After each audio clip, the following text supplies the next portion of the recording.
नमस्कार, मी सुशील कुलकर्णी. आपण पाहता अनालायझर आणि आज आपण एका महत्त्वपूर्ण विषयावर महत्त्वपूर्ण व्यक्तीसोबत बोलणार आहोत. तुम्ही माझ्या फेसबुक अकाउंटवर ज्यांना शुभेच्छा दिल्याचं आणि बऱ्याच वेळेला त्यांचा संदर्भ देऊन व्हिडिओ केल्याचं पाहिलं असेल. एक व्हिडिओ आपण लातूरच्या क्लासेसवरचा सुद्धा केला होता आणि त्याच व्हिडिओच्या संदर्भाने आता आपण बोलणार आहोत. प्रश्न असा आहे की नीटच्या परीक्षेत जी पेपर फुटी झाली त्यात लातूरचा क्लास म्हणजे ट्युशन क्लासेस हा वर्ग फार मोठा होता आणि तिथेच काही लोकांना अटक करण्यात आलेली आहे. विशेषतः मोठेगावकर आरसीसी क्लासेसच्या प्रमुखांना अटक करण्यात आलेली आहे आणि नेमका याच सगळ्या संदर्भाने एक लढा एका माहिती अधिकार कार्यकर्त्यांनी दिलेला होता आणि त्याच्याविषयी त्यांच्याशीच आपण बोलणार आहोत. सगळ्यात पहिल्यांदा महत्वाची गोष्ट मला सांगायची आहे की हा केवळ गुन्हेगारी कट नाही आहे, तर यात आता आर्थिक कट सुद्धा होण्याची शक्यता आहे आणि यात ईडीची एंट्री होईल का, हा सगळ्यात मोठा प्रश्न आहे. त्यामुळं एक मोठं आर्थिक साम्राज्य उभं करणार आहे. कारण पेपर फोडायचं असेल तर कोट्यवधी लागतील. ते कोट्यवधी कुठून येतात, कसे येतात, त्या सगळ्या बाबतचा खुलासा आपण आज करणार आहोत. स्वागत करूया लातूरचे माहिती अधिकार कार्यकर्ते मल्लिकार्जुन भाईकट्टी यांचं. भाईकट्टीजी, आपलं मनपूर्वक स्वागत. नमस्कार सुशील कुलकर्णीजी. त्यांचं म्हणजे तुमचं आडनाव असं मस्त आहे की ते भाई आहात आणि कट्टी पण अनेक लोक करतात भाई म्हणून. त्यामुळं ती हा. कट्टी करण्याचा जो प्रकार आहे तोच आपल्याला आता नेमका तो समजून घ्यायचा आहे. तो जास्त जण कट्टी करणारेच आहेत हा, तर बोला. तोच आपल्याला जास्त जरा समजून हा, घ्यायचा आहे. विषयाची हा. सुरुवातच करतो एका राजकीय प्रसंगापासून, म्हणजे आपल्याला जास्त हम्म, सोपं होईल तिथपर्यंत पोहोचणं. एक व्हिडिओ सोशल मीडियावर व्हायरल होतोय, ज्या व्हिडिओमध्ये शिवराज मोठेगावकर नीटमध्ये ऍडमिट झालेले एक दावा करताना दिसत आहेत की आम्ही देशमुखाचं कुंकू लावलेलं आहे आणि आम्ही सारखं हम्म, सारखं कुंकू बदलणार नाही असं ते म्हणतात. या हम्म, सगळ्या प्रकाराचा, आपण लढत असलेल्या हम्म, लढ्याचा, त्यांनी केलेल्या कुटाण्याचा आणि या हम्म, कुंकवाचा काही संबंध आहे का? हम्म, हम्म. आता कुलकर्णी साहेब, हा जो तुम्ही मला प्रश्न विचारला त्याची 2 ते 3 मिनिटात मी तुम्हाला पूर्ण हिस्ट्री सांगतो. हम्म. 1963 साली महाराष्ट्र शासनाच्या उद्योग संचालनालयाने लातूर येथील बलदावा यांच्याकडून 26.5 एकर जमीन लातूरच्या मध्यवर्ती एरियात संपादित करून Latur industrial estate cooperative societies 1982 साली त्याचा लेआउट करून त्याचे 100 प्लॉट कडून उद्योगासाठी त्या 100 प्लॉट धारकांना ही जमीन अलॉटमेंट करून वाटण्यात आली. बरोबर. त्याचा मूळ उद्देश होता की इतर रोजगार वाढावा आणि ही जी जमीन दिली गेली ही याच्यामध्ये असं ठरलं होतं की फक्त इथं उत्पादनाखेरीज काहीच करायचं नाही. प्रोडक्शन. हा, प्रोडक्शनसाठी दिली हा, होती, हा, बरोबर. हा, हा. मग आता प्रोडक्शनसाठी दिलेल्या जमिनीचं 2010 सालापर्यंत सगळं नियंत्रण व्यवस्थित चाललं होतं. हम्म. 2010 ते 2012-13च्या दरम्यान इथं सगळे काही काही मिल वगैरे सगळ्या बंद पडू लागल्या म्हणून या संस्थेची एक घटना आहे. त्या घटनेनुसार या संस्थेला त्यांनी जी जमीन उद्योग संचालनालय दिली त्यांच्यामध्ये एक अग्रीमेंट झालं. उद्योग संचालनालय मुंबई आणि उद्योग संचालनालय लातूर औद्योगिक वसाहत लिमिटेड यांच्यामध्ये की तिथं काय बिझनेस करायचा आणि काय करू नये. हम्म. मग ह्या संस्थेचं नियमन करायची जबाबदारी एक कोऑपरेटिव्ह संस्था रजिस्टर असल्यामुळे लातूरचे AR कडाली. हम्म. म्हणजे फक्त संचालक मंडळाचं नियमन करणं, इलेक्शन घेणं, हे घेणं, ते घेणं, धोरणात्मक निर्णय उद्योग संचालनालय घेणार, बरं का. हम्म. मग 2010 साली माझे मामा अभिमन्यू रासुरे हे त्या संस्थेचे उपाध्यक्ष होते. हम्म. 2011 साली त्यांनी मुंबई उच्च न्यायालयाच्या आताच्या संभाजीनगर खंडपीठामध्ये एक याचिका दाखल केली की त्यातले 63 उद्योजक 100 पैकी हे उपविधीच्या तरतुदीनुसार धंदा करत नाहीत. तिथं प्रोडक्शनचे प्रोडक्शन करत कारखाने नाहीत. त्यांचे बंद झालेत हा, हा. आणि तिथं सगळे tuition classes, coaching classes, hostel, खानावळी आणि हॉटेल बिटेल यांना सगळ्याला ते दिलेले आहेत म्हणून. हम्म. त्याच्यानंतर मुंबई उच्च न्यायालयाने त्याच्यावरती लातूर एअरला निर्देश दिले की संबंधित 63 माणसाची नावं 1 महिन्याची नोटीस देऊन त्यांचं सदस्यत्व समाप्त करा. बरोबर. हा. बरोबर. मग हम्म. त्यावेळेला होते इथे लातूरचे AR मधुकर गुंजकर, हम्म. जे पुढे जाऊन अमित भैया देशमुख साहेबांचे मंत्री असताना पीएस PA झाले. झाले. पीएस झाले. हा. म्हणजे त्यांना बक्षीस देण्यात आलं PA चं, थोडक्यात. मग आम्ही त्यांच्याकडे जाऊन बसलो, त्यांना सांगितलं हे असं असं आहे, तुम्ही असं असं करा. तर 90 दिवसाची मुदत उच्च न्यायालयाने दिली असताना त्यांनी 89व्या दिवशी ऑर्डर काढली. त्यांनी या संस्थेत काय धंदा करायचा आणि काय उत्पादन करायचं याचं उद्योग संचालनाबरोबरची जी ऑर्डर होती त्याला तडा देत त्यांनी संस्थेची घटना दुरुस्तीच केली. हम्म. आणि त्याच्यामध्ये MSMED ऍक्ट लावला, हम्म. Medium and small scale industry, म्हणजे हम्म. त्याच्यामध्ये सर्व्हिसेस सेक्टर लागू केला, हम्म. जो त्यांना हा अधिकारच नाही, हम्म. जो त्यांनी लागू केला. मग त्याच्या विरुद्ध आम्ही जिल्हाधिकारी, DDR, विभागीय सहनिबंधक, सहकार आयुक्त आणि विभागीय सहनिबंधक एक पोस्ट आहे उद्योग संचालनामध्ये, त्यांच्याकडे सगळं अपील करेपर्यंत गुंजकर यांची बदली झाली. हम्म. मग तिथं यार आल्या स्मृती पाटील. हम्म. हम्म. मग त्यांच्याकडे हे प्रकरण गेलं, DDRने सुनावणी घेतली आणि आम्हाला सांगितलं की योग्य तो निर्णय त्या स्मृती पाटील देतील. तर त्यांनी ही संस्था बरखास्त केली हम्म. हम्म. 2015ला. हम्म. 27 सप्टेंबर 2015ला ही संस्था त्यांनी बरखास्त केली. हम्म. त्याची प्रेस मी घेतली 28ला, हम्म. आणि मग 29ला मी शाहू कॉलेजची प्रेस घेतली आणि 30ला मला मारले, हे तुम्हाला सगळ्याला माहित आहे. माहिती आहे. हो हो हो. म्हणजे मला काय शाहू कॉलेजने मारहाण केली नाही, हा. मला मारहाण हेनीच केली ह्या इंडस्ट्रियल इस्टेट की मधल्या हा, लोकांनी. तेच सूर्यप्रकाश इतकं स्पष्ट हा होतं. हा, आणि त्यातले जे आरोपी 1.5 महिना फरार होते त्यांना पैसे बिशे सगळे हे मोठे गावकऱ्यांनी पाठवले. हम्म. ते तुम्ही आरोप मला करतायत थेट. हे आरोप करतायत थेट. मारहाणीचं बक्षीस, हम्म. मारहाणीचं बक्षीस म्हणून, कारण की माझ्याकडे CDR आहेत, हम्म. हम्म. त्यांच्याशी बोलल्याचे CDR कोर्टात जे जोडले त्यांनी त्याच्यात आहेत. हम्म. म्हणजे आता त्यांनी प्रत्येक मोठेगावकरांनी तुम्हाला मारहाणीचं षडयंत्र पण केलेलं आहे आणि ते प्रत्यक्षात आणलंय पुढे. बिलकुलच दिसतंय ना त्याच्यामध्ये. हम्म. आता फक्त त्यात त्यांनी त्यांच्या खात्यात पैसे भरल्याचं प्रूफ माझ्याकडे नाही आहे, पण त्यांचे फ्रिक्वेंटली कॉल आहे त्यांच्यासोबत. ओके. हम्म. मग ह्याच्यानंतर आम्ही ह्या प्रकरणाचं, त्यांनी विभागीय सहनिबंधकाकडे अपील केलं. विभागीय सहनिबंधकाने आमच्यासारखा निर्णय दिला, स्मृती पाटील सारखा, हम्म. आणि संस्थेवरती प्रशासक कायम राहिला. त्यावेळेला सहकार मंत्री होते चंद्रकांत दादा पाटील. हम्म. हे प्रकरण ह्या संस्थेतले मोठी हस्ती लातुरे, वैजनाथप्पा लातुरे म्हणून ते त्यांचे मित्र, हम्म. कोणाचे, चंद्रकांत दादा पाटलांचे, हम्म. त्यांच्याकडे त्यांनी अपील दाखल केलं. हम्म. तेवढ्यात त्यांचं मंत्रीपद गेलं आणि ती केस आली सुभाष देशमुख यांच्याकडे. हम्म. हम्म. मग सुभाष देशमुखांनी प्रशासक उठवला आमच्या संस्थेवरचा, आम्हाला अर्जदाराला न बोलवता. हम्म. म्हणजे परत ह्यांना मोकळीक मिळाली सगळी हम्म. बेकायदेशीर धंदे करायचे. मग त्याच्यानंतर आम्ही बसमतचे आमदार जयप्रकाश मुंदडा साहेब हम्म. यांच्या मार्फत विधानसभेत एलेक्यू केला. हम्म. मग त्या एलेक्यूनुसार तत्कालीन उद्योग मंत्री सुभाष देशमुख साहेब यांनी विभागीय आयुक्त औरंगाबाद यांच्याकडून चौकशी समिती नेमली. हम्म. सहकार त्या मंत्री, लातूर सहकार इंडस्ट्रीज, मंत्री, हा, सहकार मंत्री, नाही उद्योग नाही, नाही. उद्योग, नाही नाही, सुभाष देशमुख उद्योग मंत्री होते. हा. हे सुभाष देसाईंच्याकडचं खातं आहे. उद्योग देसाईंच्याकडचं का? हा हा. उद्योग हा. संचालय त्यांच्या अंडर येत होतं. मग त्यांनी विभागीय आयुक्त औरंगाबाद यांच्याकडून ती चौकशी समिती नेमली संभाजीनगर यांच्या खाली. मग त्यावेळेच्या विभागीय आयुक्तांनी हे चौकशी समितीचं हेड केलं वर्षा घोगे ठाकूर मॅडमला, ज्या आता हम्म. लातूरच्या कलेक्टर होत्या यापूर्वी. होत्या. हा हा. मग त्यांनी सगळा रिपोर्ट शासनाला सादर केला की इथं बेकायदेशीर काय काय चालतं वगैरे, आमची वगैरे सुनावणी घेऊन रितसर जो रिपोर्ट दिला असेल तो दिला असेल का, तो आजपर्यंत आम्हाला मिळाला नाही. हम्म. आणि त्या रिपोर्टची अंमलबजावणी आजपर्यंत उद्योग संचालनालयाने केली नाही. हम्म. मग ह्याच्यानंतर आम्ही लातूरच्या जिल्हाधिकाऱ्यांच्याकडे भ्रष्टाचार निर्मूलन समितीमध्ये तक्रार दाखल केली. मग त्या तक्रार दाखल केलेल्या अर्जावरती जिल्हाधिकाऱ्यांनी यांना 5 वर्षात सुनावण्या घेऊन घेऊन घेऊन यांना निर्णय दिले. त्यावेळेला जिल्हा उद्योग केंद्राने कबूल केलं की इथं जे बांधकाम परवाने इंडस्ट्रियल इस्टेटमध्ये दिले गेलेले आहेत ते उद्योगालाच द्यायचे असे आदेश होते. हम्म. मालक म्हणून जिल्हा उद्योग केंद्र याचं कोऑर्डिनेशन करायचं. त्यांनी मनपा आयुक्ताला 2015 सालीच पत्र दिले होते की उद्योगाव्यतिरिक्त कुठलाही बांधकाम परवाना तुम्ही आम्हाला विचारल्याशिवाय द्यायचा नाही. हम्म. तरी देखील इथं लातूर इंडस्ट्रियल इस्टेटमध्ये महानगरपालिकेचे आयुक्त होऊन गेले, आमचे एक लय मोठे आयुक्त होऊन गेले, विद्वान अमन मित्तल म्हणून. त्यांनी सरसगट यांच्या बरोबर आता कशा रूपाने संगनमत करून काय दिलं माहित नाही, यांना बांधकाम परवाने दिले. त्याच्यानंतर कलेक्टरने सुनावणी घेऊन महानगरपालिकेला पत्र दिलं की हे अनधिकृत बांधकाम आहे, तुम्ही दिलेले परवाने चुकीचे आहे, त्याने तात्काळ लक्षाने पाडून टाका म्हणून. हम्म. त्याच्यावर गेल्या 4 वर्षापासून कोणतीच कारवाई होत नाही. हम्म. हा थोडक्यात झाला इतिहास. बरं, एक मला साधा प्रश्न विचारायचा आहे तुम्हाला की शिवराज मोठेगावकरांनी एखादी जागा घेऊन तिथे क्लासेस टाकले, चालवले. आता बरेच जण चालवतात.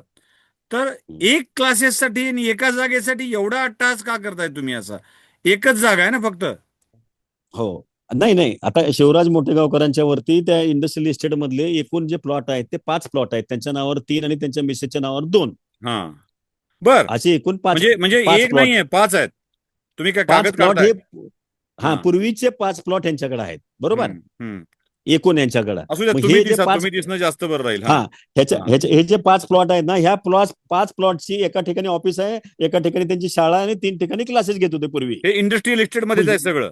इंडस्ट्रियल इस्टेट मध्ये, हो. हा. आणि हा. इंडस्ट्रियल इस्टेट मध्येच्या घटनेच्या तरतुदीनुसार एक माणसाला एकच प्लॉट फक्त घेता येतो, तो बी उद्योगासाठी. बरोबर. हा. इथं तर 4 आहेत म्हणून तर आम्ही हायकोर्टात गेलो होतो, हम्म. बरोबर आहे. मग आता ही हा जागा किती कमी आकार पडेल होईल? हा म्हणून किती आकार होईल 4 प्लॉटचा? 5,000 5,500 स्क्वेअर फुटाचा एक प्लॉट असतो. म्हणजे जवळपास 25,000 स्क्वेअर फीटाच्या वर. हा, मग आता ही सगळं मिळून 1.5 एकर जागा यांच्या नावावर आता सध्या आहे. बर, 26 पैकी 1.5 एकर जागा यांच्या नावाने आहे. हा. यांच्या हा. नाव. मग यांनी काय केलं, लातूर इथं एक बंद पडलेली मिल होती, जयशंकर डाळ मिल. हम्म. त्याचे प्लॉट होते ते 36 ते 43 नंबरचे प्लॉट ह्या मिलचे होते. हम्म. मग ती मिल बंद पडून 20 वर्ष झाले. हम्म.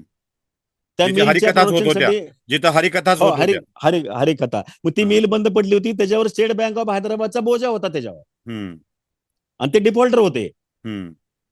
आणि संस्थेच्या घटनेनुसार एखादा उद्योग 6 महिन्याच्या वर बंद पडला तर तो प्लॉट ऑटोमॅटिक सरकारला जमा होतो, अशी घटना आहे. हम्म.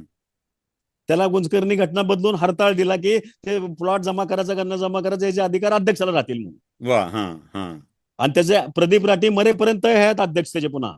हम्म. असं सगळं करून घेऊन, म्हणजे जी पूर्वीची घटना शासनाने मंजुरी केली होती ती एअर कडून बेकायदेशीर घटना यांनी करून घेतली, ज्याला उद्योग केंद्राने ऑब्जेक्शन घेतलंय. ही घटना आमच्या परमिशन शिवाय घेण्यात आलेली आहे, ते आम्हाला मान्य नाही. हम्म. हम्म. आजही आम्ही सांगतो तीच कामं त्यांनी तिथे करायचे. हम्म. तरी देखील ह्याचं कुठलंही केवळ आणि केवळ राजकीय वर्धाच असल्यामुळे इथं कोणावरही कारवाई होत नाही. म्हणजे हा वरदहस्त मोठेगावकरांच्या वरती ज्यांचा होता त्यांच्या नावाचं कुंकू मोठेगावकरांनी लावलं. साधं गणित आहे. हम्म, हम्म, हम्म, म्हणजे हम्म, हे जे जवळपास तुम्ही जे 1-1.5 एकर काय जे प्लॉट यांच्या नावावर झाले ते व्हायला करायला जबाबदार अमित देशमुख यांचा तत्कालीन PA जो त्यावेळेला अधिकारी होता त्याने फार मोठी मदत केली आणि ही जागा यांना मिळवून दिली. तिथेच हॉस्टेल वगैरे काही चालतंय का? हो, तिथं त्यांचे म्हणजे आता हे जे मोठेगावकरांचे जे क्लासेस आहेत त्याचा जयशंकर दाळ मिलच्या आईलच्या 5 प्लॉट वरती त्यांचे आता मोठी मोठी बिल्डिंग बांधलेली आहे, 100 बाय 200. हम्म. हे काही 10,000 विद्यार्थी बसू शकतात त्या शेड खाली, एवढी मोठी बिल्डिंग बांधली आहे. स्टेनलेस स्टील वापरले गेले या बिल्डिंगसाठी, रॉ मटेरियल हम्म. हम्म. एवढं मजबूत. आणि इथं हे मोठेगावकरांचा क्लासेसचा विषय आहे. इथं 5 प्लॉट आहेत, 27 ते 31. हे 5 प्लॉट आहेत बिडवे यांचे, महानंदा बिडवे आणि शिवशंकर बिडवे यांचे, बरोबर आहे. हम्म. त्या ठिकाणी चालतात स्टार क्लासेस. हम्म. परत प्लॉट आहेत, दुसरे 4 प्लॉट आहेत हुकुमचंद कलंत्री यांचे. हम्म. त्या 4 प्लॉट वरती IIB क्लासेस आहेत महाराष्ट्राचे. हम्म. आणि हे मोठेगावकरांचे 6 प्लॉट. हम्म. असे एकूण त्याच्यातले RCB. 13-14 क्लासेस वरती, हा, RCB याच्यातले साधारणतः 18,000 विद्यार्थी इथं प्रशिक्षण घेत होते. हम्म. मग ह्यांना लागणाऱ्या खाण्याच्या, जेवणाच्या, खानावळी, हॉस्टेल बिस्टेल हे सगळं त्याच एरियात झालं. बर. इतर लोकांनी पण हे बिझनेस चालू केले, हम्म. जे त्यांना ते करता येत नाहीत. हम्म. मग ह्याच्यावरती तिथं काय झालं, लातूरचे लॉ अँड ऑर्डरचा रोजच विषय होऊ लागला याच्यामुळे. हम्म. तिथल्या मुलींच्या छेड करण्यात आल्या, तिथं ड्रग्ज सापडले गेले, गांजा सापडला. तिथं गांजा सापडला, तिथं अविनाश चव्हाण या ट्युशन चालकाचा भरडवळा खून झाला. खून झाला. आणि मग ह्या सगळ्या ट्युशन क्लासेस, कोचिंग क्लासेसच्या लोकांनी बाउन्सर ठेवले 10-10, 15-15. हो, आहेत. हो. अहो कुलकर्णी साहेब, 50-50, 60-60 हजार भाडं घेत असताना एखाद्या मुलीचे 2,000 कमी पडले तर तिला बाहेर उभा केलं क्लासच्या. हम्म. ह्या लोकांनी एवढे निर्दयी वागले ते लोक इथं. नाही नाही, यात आपण जो एक मुद्दा मांडतोय भाईकटे साहेब की यात ईडीची शक्यता येण्याची आहे. मुळात या मी जागांच्या मी किमती आणि व्यवहार हे कसं झालंय? आज या जागेची एकूण 26-26.5 एकर शासनाने संपादित 1963 साली केलेल्या जागेची किंमत साधारणतः 3,000 कोटी आहे. आत्ता. हा. हा. आणि ह्या प्लॉट होल्डरना ही जागा दिली आहे वार्षिक 50 रुपये भाड्यानं प्लॉटला. हम्म. वार्षिक 50 रुपये. हम्म. हम्म. म्हणजे 5-5 हजार, 6-6 हजार स्क्वेअर फुटाचे प्लॉट आहे त्यांचे. हम्म. आता तुम्ही कुंकाचा विषय काढला, हम्म. याचं तुम्हाला पार्श्वभूमी सांगतो 2 मिनिटांमध्ये. तिथं एक भूखंड आहे लातूर अर्बन बँकेच्या समोर. हम्म. तिथं 39 दुकानं काढली गेली हम्म. आणि 7 फ्लॅट काढले गेले. हम्म. त्या 7 फ्लॅट मधला एक फ्लॅट आहे दिलीपराव देशमुखांच्या नावावर हम्म. आणि एक फ्लॅट आहे वैशालीताई देशमुखांच्या नावावर हम्म. आणि ते 40 मधले एक एक दुकान यांच्या नावावर आहे. हम्म. आता आणि ह्याच्यातले हाईट सांगतो आम्ही तुम्हाला की विलासराव देशमुखांचं इलेक्शन अफिडेव्हिट काढून जर बघितलं तर त्याच्यामध्ये त्यांनी एवढ्या रुपयाला ही जागा आम्ही विकत घेतली, एवढ्या रुपये डेव्हलपमेंट खर्च आणि आजच्या सद्यस्थितीत एवढी किंमत आहे, हा आमच्या मालकीचा प्लॉट असं लिहिलंय त्यांनी. सरकारी जागा. हो बिलकुल. आता हे बघा त्याच्यात एक असं, आता विलासराव देशमुख इथं नाहीये. हम्म. आता हे ओघाने विषय निघाला म्हणून मी तुम्हाला सांगितलं. आता तो प्लॉट आहे, तो प्लॉट आणि फ्लॅट त्याच्या अमित देशमुखांच्या आईच्या नावावर आहे, म्हणजे वैशालीताई देशमुखांच्या नावावर आहे. हम्म. बरोबर. हम्म. आणि दुसरं दिलीपराव देशमुखांच्या नावावर एक फ्लॅट आणि दुकान आहे, जे की त्यांनी 5 वर्षापूर्वी धीरज देशमुखच्या नावावर ट्रान्सफर करा म्हणून उद्योग संचालनाला पत्र दिलंय. दोघांनी राजीनामा दिलाय संस्थेचा. हम्म. पण अजूनही प्लॉट धीरज देशमुख यांच्या नावावर ट्रान्सफर झालेला नाहीये. हम्म. तरी देखील धीरज देशमुखांच्या अफिडेव्हिट मध्ये ही मला वारसा हक्काने मिळालेली प्रॉपर्टी आहे म्हणून. सरकारी जागा विकत घेतली, वारसा हक्कानं दिली, सगळंच झालंय. वा. सगळं आजही तसंच आहे सगळं. ते तिथे हम्म. भाड्याने दिलेत, काय दिलेत वस्तुस्थिती मला माहित नाही त्यातली काय. हम्म. हम्म. मग मला सांगा लातूरचा कुठला जिल्हाधिकारी हे सगळं आणि बरं हा जो 40 फ्लॅट 40 दुकानांनी 7 फ्लॅट घेतलेत त्याचा महानगरपालिकेचा कोणताही परवाना नाही. बांधकाम परवाना नाही, कसलाच नाही, काहीच नाही. ह्यांनी यांची 8 नोंद केली होती लातूर शहर महानगरपालिकेत त्यांच्या स्वतःच्या नावाची. हम्म. ते आम्ही तत्कालीन जिल्हाधिकारी जी श्रीकांत असताना त्यांच्याकडे सुनावणी होऊन त्यांनी आदेश दिल्यावर परत ही जागा महाराष्ट्र शासनाच्या नावावर करून घेतली आम्ही. आणि सुनावणीमध्ये अध्यक्ष प्रदीप राठे यांनी सांगितलं की त्यावेळेला घाई गडबडीत महानगरपालिकेची परमिशन घ्यायचं राहून गेलंय म्हणून. मग आता ह्याच्यात एक कसली दुसरी गोष्ट गडबड आहे बरं होती? का. कसली गडबड होती आता एवढी? माहित नाही नाही ह्याच्यामध्ये एक सुधारणा अशी करतो मी. आता विलासराव देशमुख दिलीपराव देशमुखांना फ्लॅट आणि दुकान तर त्यांना काय गरज बी नव्हती नाही सगळे घ्यायचे वगैरे. पण प्रदीप राठी एवढा पाताळ यंत्री माणूस की त्यांनी भविष्यात जर मला काय इंडस्ट्रियल शिल्पच्या घोटाळ्यात मदत लागली तर देशमुखांनी मदत करावी म्हणून त्यांना ते गिफ्ट दिलं असण्याची शक्यता आहे बरं का. हम्म. हम्म. हम्म. म्हणजे विलासराव देशमुख आणि दिलीपराव देशमुख कशासाठी फ्लॅट आणि दुकान घेतील तिथं हम्म. भविष्यात जर, म्हणजे ते प्रदीप राठी क्रिमिनल माइंडच आहे. त्यांना उद्या अडचण येऊ नये या आपल्याला सगळ्यामध्ये असेच व्यवहार म्हणून 7-7 म्हणून नाही म्हणून मोठे गावकर त्यांचं कुंकू लावतोय की त्यांच्यामुळे ह्यांना काय होत नाही. काय होत नाही. हा हा हा हा हा म्हणजे इंद्राय तक्ष काय स्वा कुणी म्हणणार नाही म्हणून ते आपलं लपून आहेत. आता 7 जन्माचं 7 कोटीचा एक प्लॉट विक्री झालेला आहे असाच. हा ते ते तिथं ते तिथं प्रकरण काय जे हा मोठेगावकरशी थेट संबंधित आहे? मोठे गावकरशी संबंधित ते प्रकरण म्हणजे जयशंकर दाळमिळचे 38 आणि 39 40 आणि 42 आणि 42 असे 2 प्लॉट मोठे गावकरनी घेतलेत. हम्म. आणि ते फ्लॅट घेतले त्याची रसीद पावती आहे. रसीद पावती हे बघा, ही रसीद रसीद पावती दिसलं. हो दिसलं ते दाखवतो पण मी. अच्छा हा ही रसीद पावती जी आहे त्याच्यामध्ये 6,56,00,000 रुपयाला त्या प्लॉटचा व्यवहार झाला असं लिहिलेलं आहे.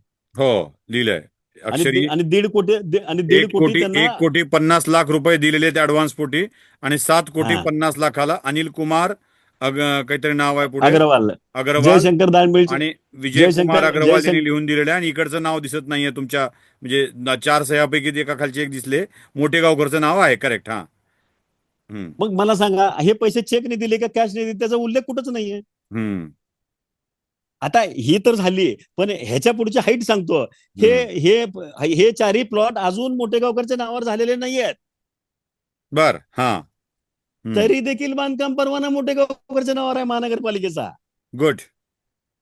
त्याच्यामध्ये प्रदीप राठेच्या संस्थेने त्यांना असं, म्हणजे ते अनिल कुमार अग्रवालनी महानगरपालिकेला असं पत्र दिलंय, उद्योग संचालनाचं आमचं काहीतरी तात्विक वाद चालू असल्यामुळं तो वाद संपुष्टात आल्यानंतर ही जागा मोठेगावकरांच्या नावावर होईल तर महानगरपालिकेने कृपा करून त्यांना ताबा रशीदवर बांधकाम परमिशन द्या. शाबास. हा आहे ना माझ्याकडे पत्र. मग आता वर्षा घोगे ठाकूर मॅडम असताना या प्रकरणाच्या सुनावणीसाठी आम्ही बोलवा म्हणल्यानंतर मॅडम म्हणल्या कुणाला बोलवायचं, मी म्हणलं अग्रवालला. मग ते मॅडम आता अग्रवालला बोलवायचं म्हणल्यावर मोठेगावकर तर प्रेशराईज करत होता ना त्यांना. म्हणजे अग्रवाल मोठेगावकरचा कागदोपत्री संबंधच नाही ना याच्यामध्ये. मग ती वर्षा घोगे मॅडमची बदली झाली ना, आत्ताच्या जिल्हाधिकाऱ्यांनी 22 तारखेला सुनावणी लावली आमची आता. बर, म्हणजे 7 कोटी रुपयांचा व्यवहार झालाय. दीड सहा कोटी साडे सहा 6,56,00,000 रुपये आणि 1.5 कोटी त्यातले ऍडव्हान्स दिलेले आहेत. त्यातला ऍडव्हान्स दिलेला आहे. आणि ते आज बी आणि त्या प्लॉटवर हे प्लॉट नंबर 38, 39, 42 आणि 42 वरती साधारणतः त्यांनी बघा ना, 5,500 5.5 म्हणजे 20,000 स्क्वेअर मीटर जागा, म्हणजे याच्यामध्ये 100 बाय 200 बाय 200 म्हणजे त्या 4 माळ्याच्या एवढं मोठं इमारत बांधून तिथं आता सध्या क्लासेस चालू आहे त्यांचे मोठे गावकऱ्यांचे. की एवढी रक्कम या क्लासेसच्या व्यवहारातून येत राहते आणि तिची हम्म, अंमलबजावणी इकडे होत राहते. अशा वेळी हम्म. या सगळ्या प्रकाराला उघड झाल्यावर म्हणूनच यात ईडीचा प्रवेश मला जरा म्हणजे होईल असं वाटतंय. तुम्हाला काय? आता आता कसं वाटतं माहिती आहे का, हे जर कॅश रूपात दिले गेले असतील पैसे, हम्म, तर पीएमएल ऍक्ट काय लागतो माहिती आहे का, हम्म, undisclosed money invested in real estate और प्रॉपर्टीज, हम्म, हम्म. वाईट करण्यासाठी. तर आता लातूरला जर ईडीचे लोक आले तर मी त्यांना सगळे कागद देतो. आता कलेक्टर तर 4 कलेक्टर होऊन गेले, ते काहीच करत नाहीत. म्हणजे हे हे मोठी एकूणच षडयंत्र. म्हणजे ह्या 4 प्लॉटसाठी 6 कोटी, तर बाकीच्या प्लॉटचा व्यवहार काय असेल याचा अंदाज न केलेला बरा. बिलकुल बिलकुल 3,000 कोटी रुपये ह्या इंडस्ट्रियल इस्टेटच्या सगळ्या मिळून जमिनीची किंमत आहे. बापरे. आणि ह्याच्यात हाईट म्हणजे मी ह्या प्रकरणाचं परसुएशन करत असल्यामुळं त्या तत्कालीन अमन मित्तलला बांधकाम परवाने देऊ नको म्हणल्यानंतर मला महानगरपालिकेतून बॅन करण्यात आलं. हो, तुम्हाला मी तुमच्या नावाने सातत्यानं पत्र काढलं येऊ नका म्हणून. पाठपुरवठा करत असल्यामुळं म्हणजे ते पत्र त्यांनी दिलं. इतकं मोठं रॅकेट या सगळ्या मोठेगावकरच्या मागे उभा आहे. म्हणजे अगदी मोठे मनपाचे गावकरच नाही, मनपाचे मोठे आयुक्त. गावकरच नाही. हा. नाही नाही, हे सगळे आयुक्त आहेत ना, हे सगळं रिपोर्टिंग बाबळगावच असतं ना. म्हणजे देशमुखांचं अभय हो, मोठेगावकरांना मग आणि आता ऐका देशमुखांच्या ना, अभयापोटी हे सगळं. आता 4 दिवसापूर्वी हे मोठे गावकऱ्याचं प्रकरण व्हायच्या अगोदर ह्या इंडस्ट्रियल इस्टेट मधल्या सगळ्या प्रकरणाची कलेक्टरकडून चौकशी चालू असताना अमित देशमुख प्रदीप राठीला घेऊन तिथं कमिशनरला घेऊन जातात. हम्म, उद्योग संचालनाचे उद्योग खात्याचे त्या उद्योग भवन मध्ये तिथल्या लोकांना सेवा सुविधा कशा देता येतील, हम्म, जे लातूर सगळं ओसाड पडलंय तिथं काय बघत नाहीयेत. म्हणजे हम्म. त्यांचं हित प्रोटेक्ट करायसाठी तर महानगरपालिका आहे. सामान्य माणसाला कोण महानगरपालिकेत हे करतं? यातला विरोधी पक्ष काहीच बोलत नाही का हो? काहीच करत नाही. मी विरो आता हा ला, तुमच्याशी निगडीत प्रश्न येत नाही, पण विरोधी लातूरच्या पक्षातल्या लोकांना काय यांचे काही लागे बांधे आहेत? नाही नाही, मी सांगतो, आम्ही 2017 साली देशमुखांच्या विषयी एवढं सगळं रान उठवल्यानंतर महानगरपालिका बीजेपीच्या ताब्यात आली होती. हम्म, परंतु ते दाखवाचे दात वेगळे, खायचे दात वेगळे, त्यामुळे ते काहीतरी करतील असं वाटलं होतं. म्हणून होप सो ते तसं 2.5 वर्ष त्यांची सत्ता गेली ते तसेच निघाले. त्यांनी मी पुढे काय केलं नाही. हम्म. म्हणजे भाजपच्या काही लोकांचे लागेबांधे असण्याची शक्यता नाकारता येत नाही याच्याशी. आता भाजपच्या लोकांनी तसं बघायचं तर आम्ही जे काय काम केलं त्याचा भाजपला उपयोगच झाला की, मग भाजपची सत्ता आल्यावर त्यांनी आमचं काम कुठे केलं? म्हणजे नाहीच केलं ना. एकूणच सत्ता आली हे की. बघा कुलकर्णी साहेब, असं आहे, तुम्हाला हम्म, सांगतो मी, अमन मित्तलनी मला बॅन केल्याचं पत्र पृथ्वीराजना दिलं, हम्म, कलेक्टर. त्यांनी हम्म, एसपी ला सांगितलं की भाई कट्टी सिक्युरिटीचा गैरवापर करताय, त्याची सिक्युरिटी काढून घ्या म्हणून माझं पत्र आहे. हम्म, निखिल पिंगळेंनी सिक्युरिटी काढून घेतलं नाही, तेवढ्यात आले सोमय मुंडे, हम्म, त्यांनी माझी सिक्युरिटी काढून घेतली. आणि मी ज्यावेळेला हायकोर्टात गेलो तेव्हा त्यांनी पत्र बनवले की आम्ही आता आढावा घेतल्यानंतर भाई कट्टीला सिक्युरिटीची गरज नाही म्हणून. हम्म. आणि हायकोर्ट मला म्हणलं की तुम्हाला सिक्युरिटी द्यायची बाबी पोलिसांची अखत्यारीत असल्यामुळे तुम्ही त्यांच्याकडे अप्लिकेशन करा. त्याच्यानंतर अप्लिकेशन केले, 2 वर्ष झालं ना, सिक्युरिटी नाही बिक्युरिटी, कलेक्टरने पत्र दिले, तसंच पडलेलं आहे. बर, म्हणजे नशीब पुन्हा एकदा अजून कुठल्या तरी कॉलेजच्या म्हणजे अड्ड्यावर नाही कुठल्या नाही, तरी. बिलकुल बिलकुल. आता मी सांगतो तुम्हाला, हम्म, असाच मी मागचा शाहू कॉलेजचा विषय तुम्हाला माहिती आहे, मार खाल्लेला मी. हम्म, तसाच विषय आता दयानंद कॉलेजचा एक माझ्या समोर आहे. त्यांची हम्म. बिल्डिंग सगळ्या बिगर परवान्याच्या आहेत. त्यांनी 400 रुपये फी घ्यायची असताना 1-1 लाख रुपये फी घेतली अनुदानित तुकडीची. 400 रुपये फी घ्यावी लागते. आपण कॉलेजमध्ये शिकलो का नाही? 300-400 रुपये 11वी-12वीला, ते 50-50 हजार लाख लाख रुपये फी घेतात. त्यांची जागेच्या बाबत वाद आहे, त्यांच्या बिल्डिंगला परमिशन नाही आहे, 2 वर्षापासून लढतो. मग मला अट्रॉसिटी करतो म्हणून धमक्या, गुंडाकडून धमक्या, सोशल मीडियावरती बदनामी करणे, हे सगळं चालूच आहे. चला, तसंही धमक्या माझं देणे आणि. तसं नाही, तसंही माझं लिव्हर ट्रान्सप्लांट झाल्यामुळे माझं नवीन जन्म मिळालेला आहे. ती काय फार दिवस टिकल मी राहील असं मला आज तरी वाटत नाही. बघूया, परमेश्वराची कृपा असेल तेवढे दिवस राहू नाही नाही, आपण. तुम्ही टिकाल, हा लढा लढावा लागेल, कारण या सगळ्या गोष्टी त्याशिवाय होणार नाहीत. अनेक चांगल्या लोकांचे आशीर्वाद पण पाठीशी असतात. खरं तर हा सगळा लढा बघता आणि ही सगळी कहाणी बघता एक गोष्ट जाणवते की ही नुसती पेपर फुटीची केस नाहीये, तर ही एक मोठी लँड माफियाची केस आहे. ही ईडीशी संबंधित आणि असलेली केस आहे. आणि ह्याच्यामध्ये मोठे गावकरचं तुम्ही जे म्हणताय का नाही, तो तर कल्प्रिट तर आहेच आहे. ह्याच्यापेक्षा ह्या सरकारला 3,000 कोटीच्या जागेमध्ये फसवणारा मेन कल्प्रिट जर कोणी असेल तर तो प्रदीप राठी आहे. अच्छा, हा. म्हणजे प्रदीप राठी, देशमुख, मोटेगावकर असे पूर्ण नाही, एक नेक्सस आहे. देशमुखांनी नाही. मी मी मी आज देशमुखांच्या बाबतीत असं म्हणू शकतो की त्यांना तिथं फ्लॅट आणि दुकान घ्यायची काही गरज नव्हती ना. ते दिले गेले. मग हो. मी माझं कॅल्क्युलेशन असं आहे की त्यावेळेला त्यांना ते ऑफर केले गेले. त्यांनी माहितीचा अधिकार कायदा बेदा नव्हता त्यावेळेला त्यांनी ते घेतलं. कदाचित त्यांनी मध्यंतरी जिल्हा उद्योग केंद्र चौकशी केली म्हणजे त्यावेळेला ते परत द्यायला तयार जी झाले. जी जी बरोबर गोष्ट विलासरावांनी आदर्शचा फ्लॅट नाकारून केली होती, ते बरोबर हा. इथे गडबड झालेली आहे असं वाटतंय.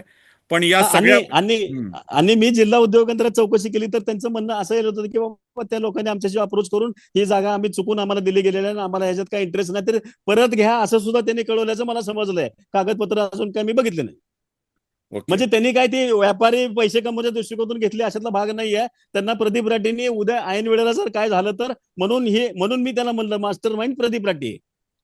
चला ठीक आहे, कुंकू कळालं, कुंकाचं कारण कळालं, थांब लक्ष्मी कुंकू लावते म्हणून लोक का वाट बघतात ते पण कळालं.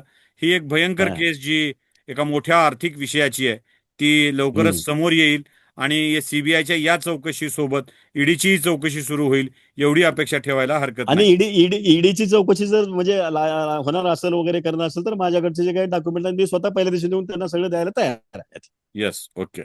थँक्यू बायकटेजी, खूप खूप आभार, धन्यवाद आपले. धन्यवाद धन्यवाद. धर्म जागृतीचा विधायक बुरुज NLighter News.